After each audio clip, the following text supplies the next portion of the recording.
Halloween was always just another quiet night for me, until several years ago. Living alone in my suburban house, I'd settled into the usual routine: hand out candy, watch a scary movie, and wait for the night to pass. But something happened that changed everything, something I still think about every day, and more so when October rolls around.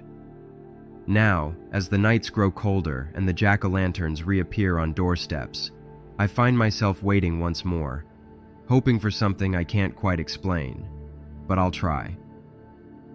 It started around 7 p.m. with a knock at the door.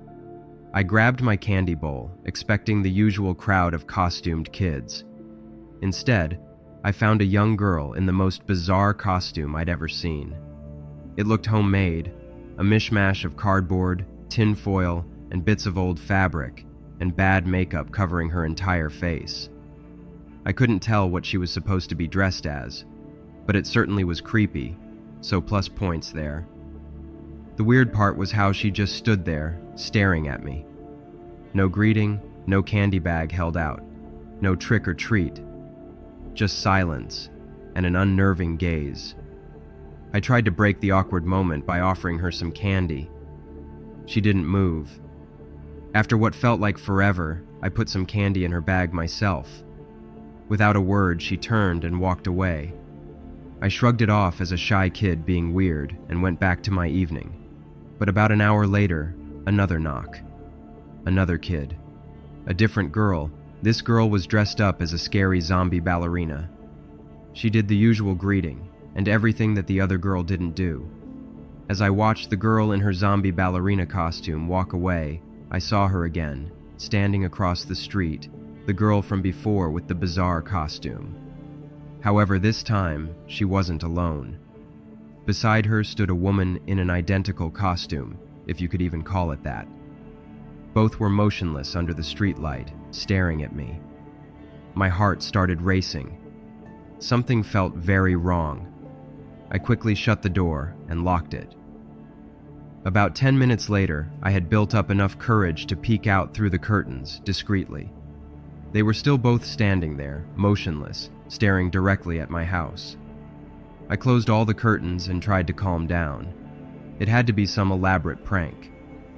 As the night went on, I couldn't shake the feeling of being watched. I thought about calling the police, but what would I say? I was scared of a kid in a weird costume and a woman standing on a public street wearing the very same costume. They'd think I was crazy, and I really felt I was going crazy. Being alone this long wasn't doing me any favors. Around 9 p.m., I was considering going to bed when I heard heavy footsteps on my front porch, followed by loud knocking. I froze. The knocking got more intense, almost frantic. I heard a muffled voice demanding I open up. No way was that happening.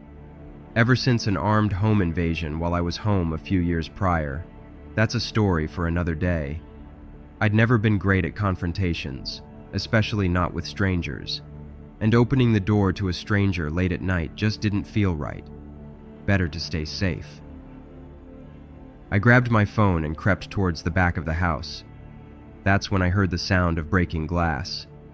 Whoever they were coming in through the living room window. Panic set in as I scrambled into my ensuite bathroom and locked the door, calling 911 with my shaking hands. I whispered my situation to the dispatcher, terrified the intruder would hear me. I could hear movement through the house, opening doors, searching. My heart pounded so hard I was sure they'd hear it. The footsteps got closer. My bedroom door creaked open. I held my breath, praying they'd realize I wasn't there and give up in frustration. Suddenly, sirens wailed in the distance. The footsteps paused, then quickly retreated. I heard the front door open and slam shut. By the time I worked up the courage to leave my hiding spot, police cars were pulling up outside. The officers searched the house and the surrounding area but found nobody. Unsurprisingly, the woman and the girl in the identical costumes had vanished, though at the time, I couldn't be sure it was really them. But deep down, I knew it had to be. Stranger still, nothing was missing or even disturbed, apart from the broken window. It made no sense. The police took down my story, but I could tell they were skeptical, and rightfully so. With no evidence beyond the broken window, there wasn't much they could do. They said they'd keep an eye on the neighborhood and left me alone in my house. I was too exhausted to tidy up straight away, so I collapsed into bed, though my mind was too busy to get any decent sleep that night. The following day, I started to tidy up. The events of the previous night still lingered in the back of my mind, but I tried to shake them off as just a strange Halloween encounter. There wasn't much to clean, just a few things slightly out of place and the broken glass near the window. I also taped some cardboard over the broken window until I could get it fixed. As I made my way into my office to put away some papers, I noticed the keyboard on my desk was slightly off-center, like it had been moved. I've always been particular about things like that. I repositioned it, on center, and that is when I saw it. A small, folded note tucked carefully underneath. My hands trembled as I unfolded it. "I'll be back, Dad," it read in neat, childlike handwriting. A chill ran down my spine. In that moment, I knew exactly who had left it. It had been around 7 years since my wife walked out of my life. Our daughter was barely 6 months old when she disappeared without a trace, leaving me with nothing but unanswered questions. I spent years hoping for a letter, a phone call, anything to tell me what had happened to them. But there was never a word, until now. That strange night, standing under the glow of the streetlights, I saw her, my little girl, grown up and unrecognizable in that bizarre costume. And now, all these years later, I wait. Every day since, I've been waiting for her to return once again. Come back to Dad, Rosie.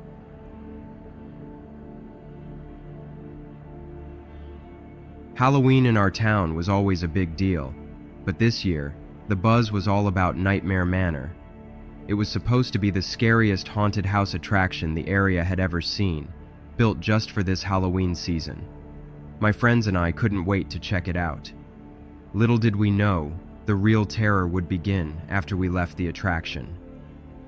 The line stretched around the block, filled with excited thrill seekers. As we waited, the screams from inside sent shivers down our spines. Ken and David joked nervously about who'd chicken out first, while Linda, Wanda, and I tried to act brave. The anticipation was killing us. Finally, it was our turn. We stepped into the dimly lit foyer, the musty smell of old wood and artificial fog hitting us hard. The atmosphere was electric, a mix of fear and excitement palpable in the air. We huddled close together as we made our way through the winding corridors. The first few rooms were standard haunted house fare, jump scares, creepy dolls, and actors in grotesque makeup lunging at us from dark corners. We screamed and laughed, clinging to each other as we navigated the twisting path. The strobe lights disoriented us, making it hard to tell what was real and what was just our imagination. In one room, a zombie bride lurched towards us, her tattered veil trailing behind her. Linda screamed so loud I thought my eardrum would burst. The next room featured a mad scientist's lab, complete with bubbling beakers and what looked like body parts floating in jars. The attention to detail was impressive, and despite our fear, we couldn't help but admire the craftsmanship. But then, in the fifth room, we saw him for the first time, a clown, standing so unnaturally still in the corner, holding a single red balloon. So very cliché. Unlike the other actors, he made no move to scare us. He just watched. It was unsettling, but we brushed it off as part of the experience. As we moved through the rest of the house, I kept expecting to see the clown again, but he never reappeared. The final room was a maze of mirrors, and we stumbled through it, laughing at our own distorted reflections and jumping at every shadow. When we finally emerged from the exit, we were breathless and exhilarated. The cool night air was a welcome relief after the stuffy interior. We headed towards a nearby food stand, eager to grab some snacks and compare our favorite scares. That's when Wanda grabbed my arm. Her face was pale. I followed her gaze and felt my blood run cold. There, across the street, was the same clown from inside, still holding that red balloon. We tried to rationalize it. Maybe it was part of the attraction, a clever way to extend the experience beyond the house itself. We ducked into a crowded arcade, hoping the noise and people would throw him off. For a few minutes, we thought we'd lost him. We even started to relax, playing a few games and trying to forget about our creepy stalker. But as we exited the arcade, there he was, with his red balloon, standing directly across the street, watching. We gathered together, frantically trying to decide what to do. Finally, we agreed to head to Ken's house nearby. As we walked, we kept looking over our shoulders. We took a roundabout route, hoping to throw him off our trail. But as we approached Ken's driveway, our relief was short-lived. There, illuminated by the streetlight, stood the clown. The red balloon bobbed gently in the night breeze, a stark contrast to the terror that gripped us. We bolted inside, locking every door and window. Ken's parents were out, leaving us alone in the eerily quiet house. We called the police, our voices shaking as we tried to explain the situation. They promised to send a car out, but it felt like an eternity as we waited. The silence was broken by the shrill ring of the doorbell. We froze, eyes locked on the front door. Through the peephole, we could see him, the clown, standing motionless on the porch, that damn red balloon still in his hand. The doorbell rang again, and again. We gathered together in the living room, as far from the doors and windows as possible. The ringing stopped, replaced by a slow, methodical knocking. Linda started crying, and David looked like he was going to be sick. I felt helpless, my mind racing with possible scenarios, each one worse than the last. Just when we thought we couldn't take it anymore, we heard the blessed sound of sirens in the distance. The knocking ceased abruptly. By the time the police arrived, the clown had vanished without a trace. The officers, with a smirk on their face, took our statements. I could tell they thought it was funny. A creepy clown following a group of teenagers on Halloween. It sounded like the plot of a bad horror movie. As the adrenaline wore off, exhaustion set in. We decided to spend the night at Ken's, too scared to venture out again. Sleep didn't come easy. We took turns keeping watch, though none of us really slept. When morning finally came, we breathed a collective sigh of relief. We survived Halloween 2016. In the harsh light of day, last night's terror seemed almost silly. We laughed nervously, trying to shake off the lingering fear. But as I was leaving Ken's house, someone caught my eye. Walking down the street was a man, casually dressed, holding a single red balloon. He turned to look at me, giving me a slow, unsettling smile. My mouth refused to smile back. Without thinking, I bolted in the opposite direction, away from him and, unfortunately, away from home. I spent a couple of hours at the shopping center, hoping not to see the clown or the man, before finally daring to head back home. I still have no idea if the man was the clown or it was just some creepy coincidence. Halloween would never be the same for any of us again. A few years back, when I was about 14, my friends and I went trick-or-treating without our parents for the first time. We were pretty excited to run around the neighborhood on our own, collecting candy and just having a good time. There were 5 of us: myself, Nick, Mandy, Billy, and Pamela. We'd been friends since elementary school and always hung out together, especially on Halloween. Every year before Halloween, we plan out our trick-or-treating route to hit all the biggest houses, hoping to score some full-sized candy bars. That year, a whole new street of fancy houses had just been finished being built, and people had moved in. We decided to start there and then make our way to the other neighborhoods afterward. We spent weeks talking about it, imagining all the awesome candy we might get from these rich new neighbors. This new street wasn't far from my friend Nick's house, so everyone met up at his place on Halloween night. We all had our costumes on. I was a zombie, Nick was a vampire, Mandy went as a witch, Billy dressed up as a superhero, and Pamela was a cute cat. We grabbed our pillowcases for candy and headed out, stopping at a few houses along the way for some extra treats before turning onto the street with the new homes. It was weird. We didn't see any other kids there. Usually, on Halloween, you can't walk 2 feet without running into another group of trick-or-treaters, but this place was like a ghost town. We thought maybe we were the first ones to arrive and got really excited. We ran to the first house, where a nice older guy answered and gave each of us a full-sized Hershey's bar. Once we were back on the sidewalk, we couldn't contain our excitement.